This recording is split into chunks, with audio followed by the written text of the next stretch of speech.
दोस्तों नमस्कार।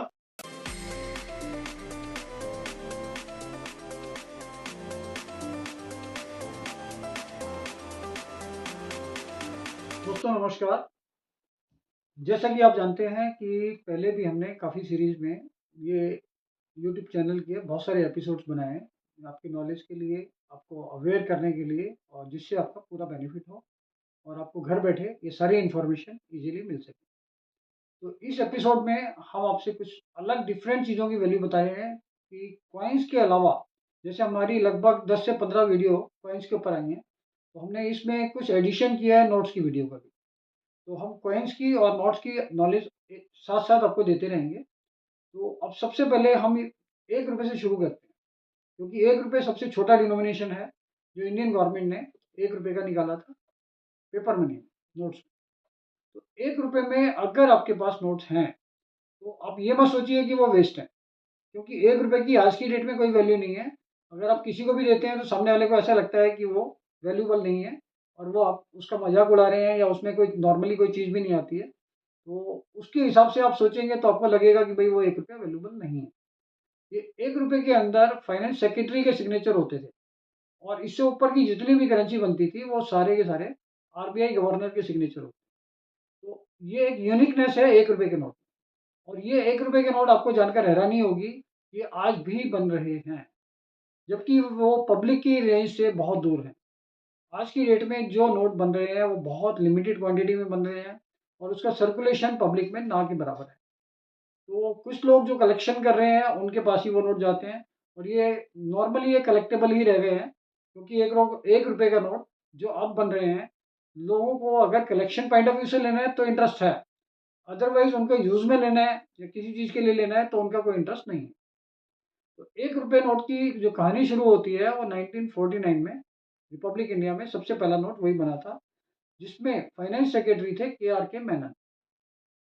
के.आर.के. मेनन का एक नोट काफ़ी रेयरिटी में चला गया है और वो अच्छा नोट है, काफ़ी पहले से उसकी डिमांड अच्छी है, क्योंकि दूसरा कोई भी नोट 1949 में नहीं बना था।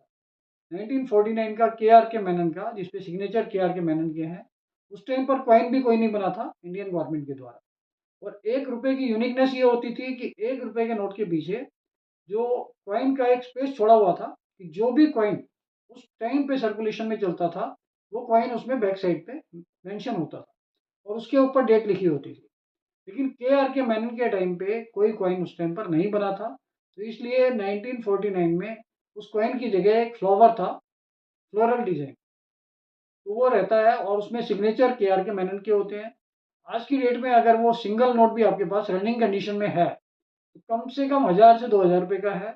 अगर वो यूएनसी कंडीशन में है तो 5 से 6000 रुपए का उसका रेट है।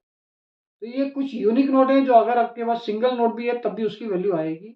नॉर्मली जो कॉमन नोट्स हैं ₹1 में, उनकी लूज़ की वैल्यू बहुत कम आती है और ज़्यादातर लोग हमारे पास वो ₹1 के लूज़ नोट ही लेकर आते हैं सर्कुलेशन वाले। तो उसकी वैल्यू ₹2.5, ₹3, ₹4 यही होती है।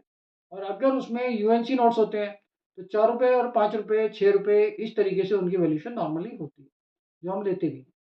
यहाँ पर हम परचेज़ करते हैं, तो एज़ पर कंडीशन ₹2.5 से लेके और ₹6 तक हम उसको परचेज़ करते हैं कॉमन नोट्स लूज़ में ₹1 के जो भी आते हैं हमारे। इसके अंदर दूसरा नोट आया था केजी अम्बेगांवकर का।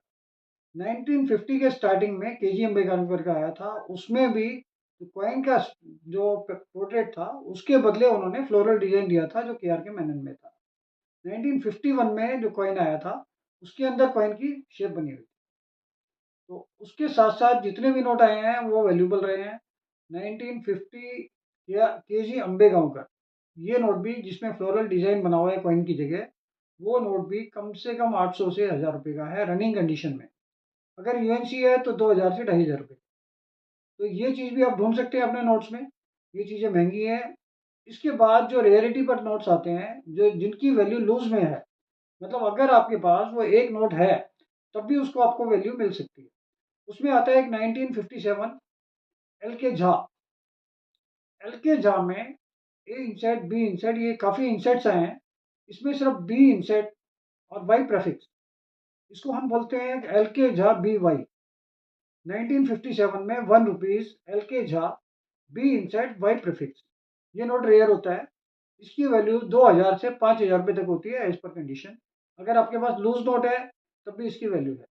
जैसे मैंने आपको बताया KR के मेनन का अगर आपके पास पूरा पैकेट है, जो पहले गवर्नमेंट निकालती थी, पिन स्टेपल किया हुआ, एक से लेके सीरीज आती थी 100 नोट की। अगर वो पूरी गड्डी आपके पास है 100 नोट की, तो उसकी वैल्यू अभी चल रही है कम से कम 6 लाख से 8 लाख रुपए। और हो सकता है कि कोई डिमांड ज़्यादा हो या कोई अच्छा कलेक्टर उसको रिक्वायरमेंट हो, तो वो 10 लाख की भी बिक सकती है। ये जो 1957 का LK झा BY का जो पैकेट आता है 1 रुपये का, उसकी वैल्यूशन 5 से 8 लाख रुपए तक है, जो हम खुद भी परचेज कर सकते हैं। ये वेरिएशन बहुत ज़्यादा नहीं है इसमें, तो थोड़े बहुत वेरिएशन पे इस पे काम हो सकता है। इसके अलावा बंडल इसमें आता है रेयर में 1964 भूतलिंगम।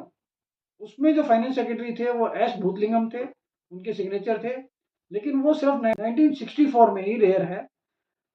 और ये भूतलिंगम जो फाइनेंस सेक्रेटरी थे, ये 1964 में, 65 में और 1966 तक ये फाइनेंस सेक्रेटरी रहे हैं। लेकिन 1965 और 66 के बंडल उतने रेयर नहीं हैं। सिर्फ 1964 एस भूतलिंगम के साइन हो, और पीछे जो कॉइन बना हुआ है उस पर डेट लगी होगी, डेट पड़ी होती है हर कॉइन के ऊपर, 1964, वो रेयर है। उसकी वैल्यूशन आज चल रही है 12 से 15 हज़ार रुपये एक नोट की। और अगर वो पूरा बंडल है तो वो 12 से 15 लाख रुपए का है। तो ये चीज़ें आपको अच्छी वैल्यू दिलवा सकती हैं अगर ये पूरा पैकेट है। अगर लूज नोट है तब भी आपको जो वैल्यूशन हमने बताया है उससे 60%, 70%, 80% तक आपको उसके पैसे मिल सकते हैं। तो अगर आपके पास ये चीज़ें लूज में हैं तो इनको देखिए, अगर आपके पास ये होंगी तो ये बिक जाएंगी। हमारे ऑफिस दरियागंज में भी आप बेच सकते हैं और कहीं पर भी बेच सकते हैं। इस बार के लिए इतना ही। चैनल को लाइक और सब्सक्राइब करें, और हमारे से जुड़े रहने के लिए आप इसमें कमेंट बॉक्स में जाके कमेंट्स कीजिए, अपने ओपिनियन दीजिए, जिससे कि हम ज़्यादा से ज़्यादा अच्छी वैल्यूशन, अच्छी चीज़ें आपके लिए ला सकें। Thank you.